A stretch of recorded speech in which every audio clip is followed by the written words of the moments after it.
the Omicron variant of COVID that's coming out of Africa. Friday, I guess it was Friday on the half day, the market closed early, but fell sharply, right? As investors obviously were fearing the potential implications for this variant. We've learned a little bit more, right?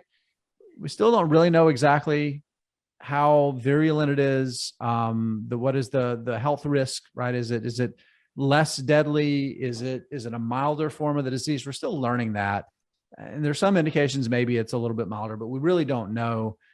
Rachel, I think you shared this with us, that Pershing Square Capital Management boss Bill Ackman, famous investor. Was he on CNBC? Yeah, I think he was on CNBC, and he said, I think he might have been the first person to say it, but I've heard this a few other times too, that it could actually cause stocks to go up, right? The idea being, if this is highly contagious, if this is more contagious than the Delta variant, but less dangerous, right? If it's a more mild form, it could become the dominant strain of this disease. And if that happens, that'd be a positive outcome, because it would be closer to like the flu or something like that, right? And investors could telegraph that and say, this is great for the global economy, and stocks could go up. I'm just going to press mute and let Toby talk here. I think that might be the best thing for me to do. Yeah. Look, all right. Look, I'm not actually worried about the Omicron variant. Maybe I should be. I'm just not that worried about it from a stock standpoint. But I'm not sure that that news of a less deadly variant is going to boost the market, guys. I think what people really want is news of coronavirus being over for good.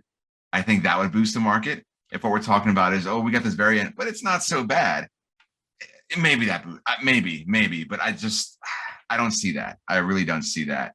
But I don't think this tanks by itself, right? I don't think this is what's to destroy the market. I think today's movement is evidence of that. I think we finished up for the indexes today, if I'm not mistaken, maybe down a little bit. I don't remember, but it wasn't like a crash that people were worried about on Friday. Oh my God. And then over the weekend, this is going to tank everything. It turns out, no, not so much. So that's at least good news. But yeah, so I think I want to say this is ultimately not going to be a big deal. Hopefully the news we get over the next couple of days is that that it's not, right. The vaccines still work, that infection immunity still works, and that it's not a huge thing for the market. Yeah, I think we're going to find a lot out in the next couple of weeks. Obviously it takes time to kind of collect that data to see, are people becoming severely ill?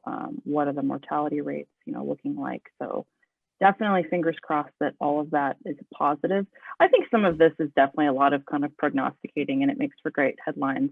I think for sure there was obviously a lot of panic in the market on Friday. I think you see some of that leveling out today. I think part of that is you have, like, for example, Pfizer has come out and they said, the CEO said they think that their new COVID pill could be very effective against Omicron. Pfizer and BioNTech are also working on a vaccine that would target this variant. That would take a number of weeks to develop and then some months to test, but that could mean if in fact, this was a more concerning variant, you could have something that was available to target it within the next several months, perhaps. So I think that's definitely giving investors, putting their mind a little bit at ease today.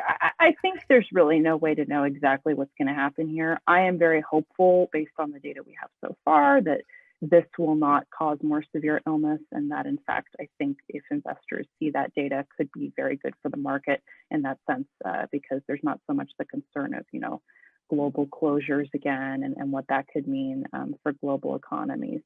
I definitely think it's a bit of a wait and see game.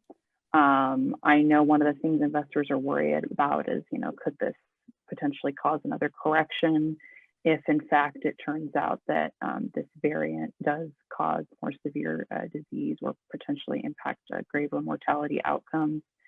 That's the thing. I'm not sitting worrying about the market right now. I am not changing how I'm investing based on this news. I think that things definitely get a little rocky if, in fact, this is a more concerning variant. At the same time, I think that we could see potentially, like Mr. Ackman said, a real upside for stocks if, in fact, we get more positive news. So I think the thing to do right now is wait and see, keep investing in great companies that you want to hold for the long term, and yeah, kind of sit tight as we see what comes next.